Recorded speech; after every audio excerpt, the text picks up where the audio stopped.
네, 김수현 변호사의 법과 생활, 괌 한국인 법조인 부부 차량 방치 아동학대 얘기 어제 이어 오늘도 더 해보겠습니다. 김 변호사님, 이 아동학대죄로 일단 체포가 됐는데 이게 무슨 나이나 이런 게 시간 같은 게 기준이 있나요? 어떤가요? 아동 학대는 자신이 보호할 의무가 있는 아동에게 정신적 또는 신체적인 위협을 가한 경우에 해당이 되는데요. 네. 이 사안의 경우에는 부부가 부주의하게 아이들을 차량에 두고 혼자 쇼핑을 하러 간 점이 있긴 하지만 네.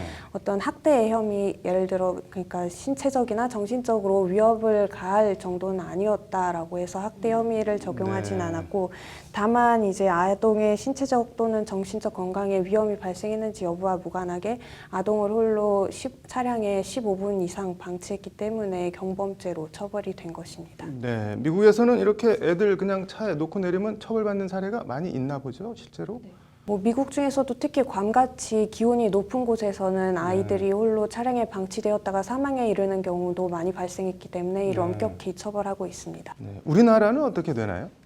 우리나라에서는 명시적으로 규정하고 있는 처벌 조항은 아직 없습니다. 네, 그럼 뭐 우리나라는 일단 애들 차량에 두고 나가서 자기 볼일 이렇게 맘대로 보고 돌아다녀도 일단 처벌할 수 있는 근거는 없는 거네요.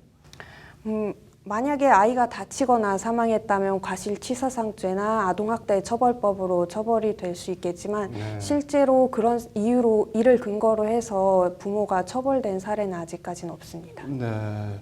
그러면은 아동학대라고 하는데 우리나라도 아동학대 방지법이 있지 않나요?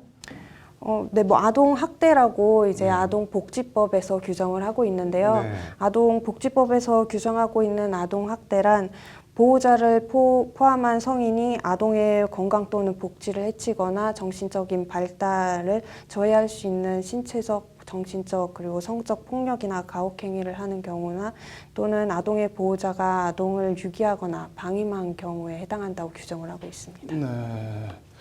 한여름에 뭐 아이 차량에 방치했다가 이렇게 뭐 큰 일이 나는 뉴스 뭐 이렇게 왕왕 나오곤 하는데 뭐 약간 대책 마련이 어떤 식으로든 필요해 보이는데 어떻게 보세요?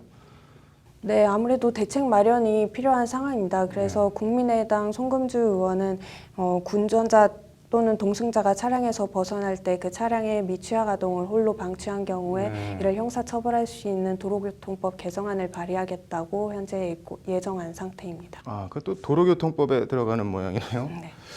또 하나 궁금한 게 지금 이 대법원이랑 변협에서 이 판사 부부, 변호사 부부 이 두 사람을 뭐 징계하겠다고 뭐 이렇게 자료를 뭐 소명 자료 내라 뭐 이러면서 이제 징계 절차에 일종의 징계 절차에 착수했는데 이게 징계거리가 되는 건가요? 근데 법관에 관한 징계 사유는 법관 징계법에 규정을 하고 있는데요. 네. 법관이 직무사항 의무를 위반하거나 직무를 게을리한 경우 또는 법관이 품위를 손상하거나 법원에 미신을 떨어뜨린 경우라고 규정을 하고 있습니다. 따라서 본 사안 같은 경우에는 법관의 품위를 손상한 경우에 해당되기 때문에 징계 사유에는 해당이 되게 됩니다. 네, 변호사 징계는 어떻게 되나요?